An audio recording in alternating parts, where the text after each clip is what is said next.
காவேரிக்கு தாலி பிரித்து கோக்கிறதுக்காக ஃபங்க்ஷன் வந்து நடத்துறதுக்காக எல்லாம் ஏற்பாடு பண்ணிகிட்ருக்காங்க. அதே மாதிரி ஃபங்க்ஷனும் நல்லபடி நடத்துறதுக்காக ரெடி ஆகிட்டுருக்காங்க. இந்த சூழ்நிலையில் அந்த டைமில் அந்த ஃபங்க்ஷனுக்கு வராரு பசுபதி. பசுபதி பார்த்தோன்னா செமையாக டென்ஷன் ஆகிறாரு விஜய். இவர் எதுக்கு இங்கே வந்தார் அப்படின்னு சொல்லிட்டு செமையாக வந்து பயங்கரமாக கத்துறாரு. உடனே அன்பரசு வந்து அவர் வருவார், அவர் என் சம்மந்தின்றாரு. அதை கேட்டு அதிர்ச்சி அடைகிறாரு. எப்படி அவர் சம்மந்தின்றீங்க அப்படின்னு சொல்லி சொன்னோன்னே, இந்த மாதிரி ராகினியை இந்த வீட்டு மருமகளாக நான் ஆக்க போகிறேன், ராகினியை வந்து அஜய் வந்து விரும்புகிறான், அதனால் வந்து அவள் தான் இந்த வீட்டு மருமக அப்படின்னோடனே விஜய் அதிர்ச்சி அடைகிறாரு. உடனே விஜய் வந்து அதெல்லாம் ஒத்துக்க முடியாதுன்றாரு. நீ என்ன ஒத்துக்கிறது, என் பிள்ளைக்கு நான் வந்து கல்யாணம் பண்ணக்கூடாதா அப்படின்னு சொல்லிட்டு அன்பரசு வந்து கேட்குறாரு.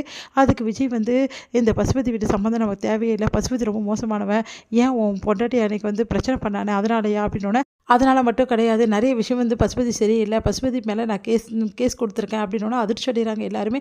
என்னப்பா சொல்கிறேன், ஆமாம் போலீஸ் கம்ப்ளைண்ட் கொடுத்துருக்கேன், பசுபதி வந்து காவேரி என்ன பண்ணார் தெரியுமா உனக்கு அப்படி சொல்லிட்டு எல்லாம் முன்னாடி வந்து சொல்கிறாங்க. இந்த மாதிரி காவேரி வந்து பசுபதி ஆளை வச்சு தூக்கினது, அதுக்கப்புறம் வந்து காவேரியை கட்டி போட்டது, விஜய் போய் காப்பாற்றினது, எல்லா விஷயத்தையும் சொல்கிறாரு. அதை கேட்டு எல்லாருமே அதிர்ச்சி அடைகிறாங்க. இவ்வளவும் பண்ணியிருக்கேன், இவன் வந்து உங்களுக்கு நல்லவனா, இவன் கூட நாங்கள் சம்மந்தம் வச்சுக்கணுமா, இவன் என் வீட்டுக்கு என் ஃபங்க்ஷனுக்கு வருவானா அப்படின்னு சொல்லிட்டு செமையாக டென்ஷன் ஆகிறாரு. உடனே வந்து இவன் வெளியே போகல, அப்புறம் அவ்வளோதான், முதல்ல போலீஸ்க்கு ஃபோன் பண்ணி முதல்ல பிடிச்சி கொடுக்கணும் இவனை அப்படின்னோடனே, கேஸ்லாம் நான் பார்த்துக்கிறேன்ப்பா, எனக்கு ஒன்றும் பிரச்சனை இல்லை அப்படின்றாங்க. எந்த கேஸ் நீ பார்த்துப்ப, எவ்வளோ தைரியம் இருந்தால் இப்படி பண்ணுவேன் அப்படின்னு சொல்லிட்டு செமையாக டென்ஷன். உடனே தாத்தா வந்து மரியாதை இங்கேருந்து போயிட்டு அப்புறம் அவ்வளோதான் அப்படின்னு சொன்னோன்னே பசுபதியும் அவங்க பொண்ணு வந்து அங்கேருந்து கிளம்புறாங்க. ரொம்ப டென்ஷன் ஆகி இங்கே வந்து அன்பரசு என்ன பண்ணுறாரு, இந்த மாதிரி நடந்துச்சு என்ன பண்ணுறதுன்னு தெரியாமல் தவிக்கிறாரு.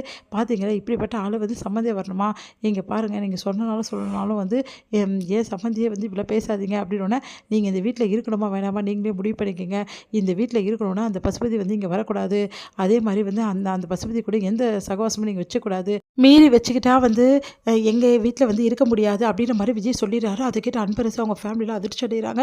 என்ன பண்ணுறதுன்னு தெரியாமல் தவிக்கிறாங்க. இங்கே வந்து என்ன பண்ணுறாங்கன்னா, ஃபங்க்ஷன் வந்து நல்லபடி வந்து முடிக்கிறாங்க. அப்போ வந்து விஜய் வந்து நம்ம காவேரி கழுத்தில் வந்து தாலி சட்டை போட்டு விடுறாரு. எல்லாருமே சந்தோஷமாக வந்து வாழ்த்துறாங்க அவங்கள.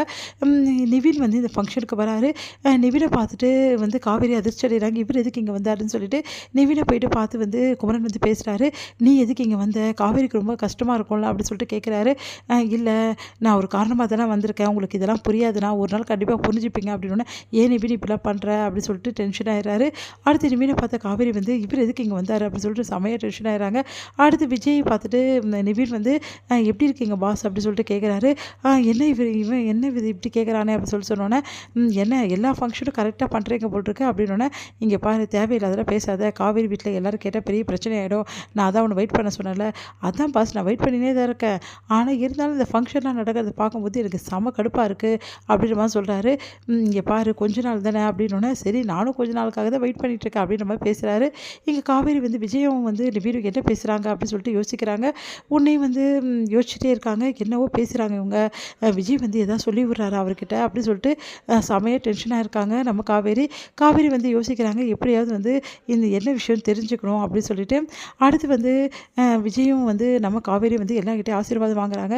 இதெல்லாம் பார்க்குற வந்து நிவினுக்கு செம கடுப்பாக இருக்குது, அப்படியே வந்து டென்ஷனாக பார்த்துட்டே இருக்காரு. அடுத்து வந்து சாரதா வந்து ரொம்ப சந்தோஷப்படுறாங்க. இதே மாதிரி எப்போவுமே சந்தோஷமாக நீ வாழணும் அப்படின்னு சொல்லிட்டு வாழ்த்துறாங்க. இது முடியுது.